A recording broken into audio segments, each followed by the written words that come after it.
Let's say hello and good afternoon to the wonderful Jens Lehmann. Hello, Jens. How are you? Thank you very much for begging.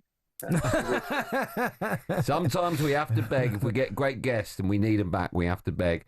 You look very well. Thanks so much for coming on. If people are watching on YouTube, they can see over your left shoulder is a bike. Is that an exercise bike that never gets used, or is that a road bike you often use? Exercise bike, but a road bike. Oh. So there are huge lakes here in Munich and around, and so you can circle around the lakes always. Oh, very nice. Most people over here have an exercise bike in their house, and it's just a clothes horse. You just put clothes over it. Listen, thanks so much for coming on. We've got so much to talk to you about. But listen, we have to start with last night. Arsenal got beat by a 0-0 against PSG. It could have been a lot more, I think. I thought Arsenal were lucky to keep the tie alive. What did you make of the game? After the Real Madrid performance at home and away from home, I think, which were fantastic, everybody got a little bit disappointed after yesterday's night performance. And you have to admit that Paris came with a different tactical approach and obviously a very early goal. But normally you think after such an early goal, it's going to be a great game. It didn't really turn out to be a great game because Arsenal was a little bit too cautious, in my opinion. And that's what haven't made it a great game or a great encounter. But the chances are still open next week in Paris. Jens, what do Arsenal have to do differently? Because, as you said there, they didn't really impose themselves on the game. And also, how much of a big miss do you think Thomas Partey was last night?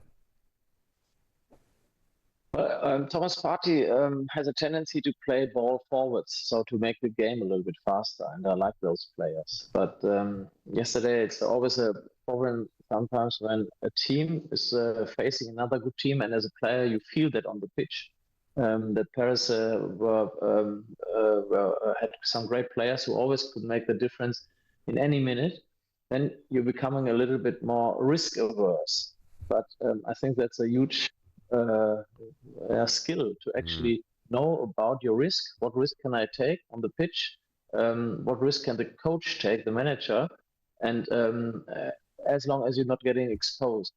And I always had the feeling yesterday that Arsenal was playing always a little bit too slow and too controlled and not really going for it. Obviously, bearing in mind there's a second leg, but sometimes you need to understand which risk you can take, where and when. And that wasn't really the case. Jens, what did you make about all the stuff before the game from the club? I don't know if you saw the videos on social media from the manager. I just felt that it's such a big occasion anyway, Champions League, that they gave themselves an even bigger mountain to climb. They put so much focus on we need this from the fans and you got to turn up, and they're putting videos out. I just thought they made the occasion. It's a big occasion anyway, semi-final with Champions League. I just think maybe perhaps they made it too big.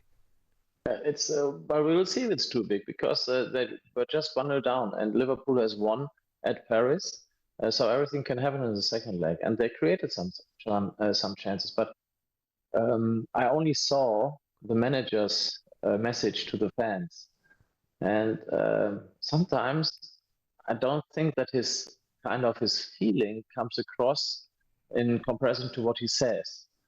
And anyway, as a player and as a team on the pitch, you don't really buy too much into it because you have to do your job and you have to be courageous. And it's still a game, so even if the occasion is super big and a lot of pressure is there, you have to try to play, and with a certain relief.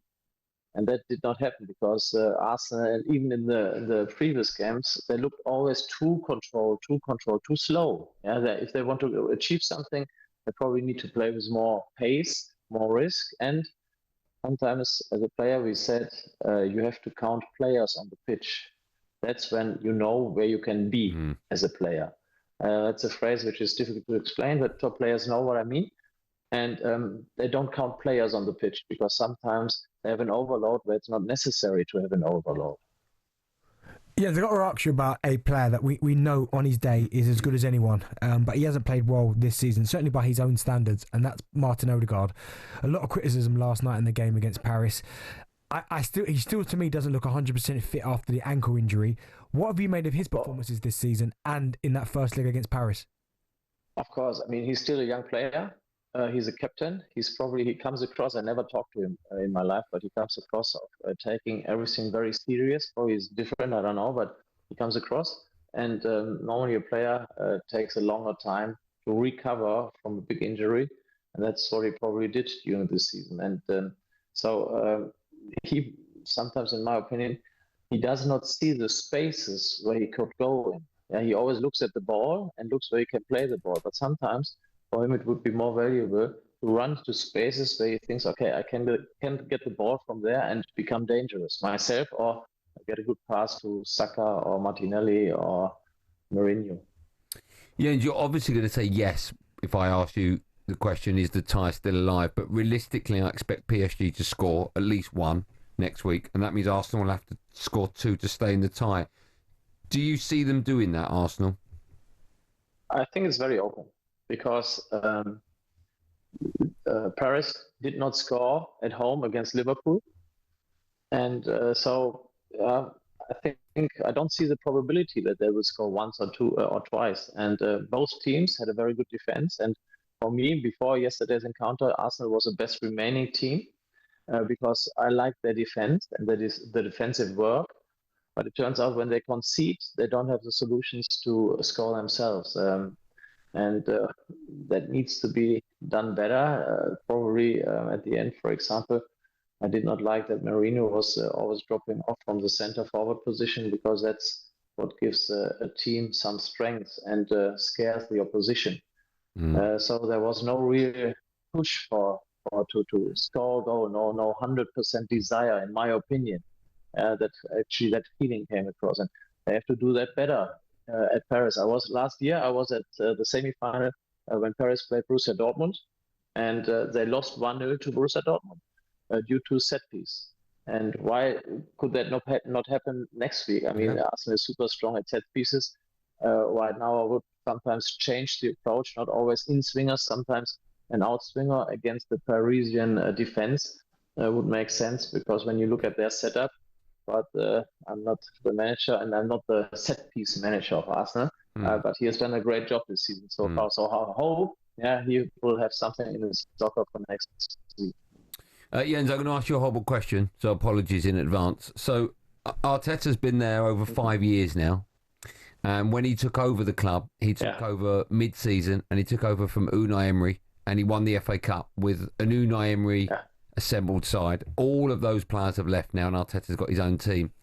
If Arsenal go another season without a trophy, having spent £750 million, how many more years can a manager in that scenario keep going on for before someone says, okay, we need to start thinking of a change because we need trophies. We need some kind of return. I think he started, he had a bad start, Mikel, and then you have to pay a lot of credit to him because he pulled himself out, he changed the team, and now he made them very stable and stable performing at the top, which is fantastic for the current owner because he generates money, and on top of it, if they don't win, he doesn't need to pay extra bonuses. But obviously, he has to win, and next year because this year they could have won. Man City dropped a little bit. Liverpool replaced them. Next year he has to win, but probably he needs to change his personality a little bit to win things because sometimes it's control, and being cautious. But if you want to win something, in my opinion, you could be a little bit more risky. But that's next year. Next week is super important.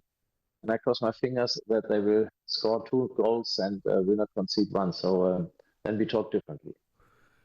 Yeah, and at the end of the season, obviously, you hope it all ends well and Arsenal go on to win the Champions League.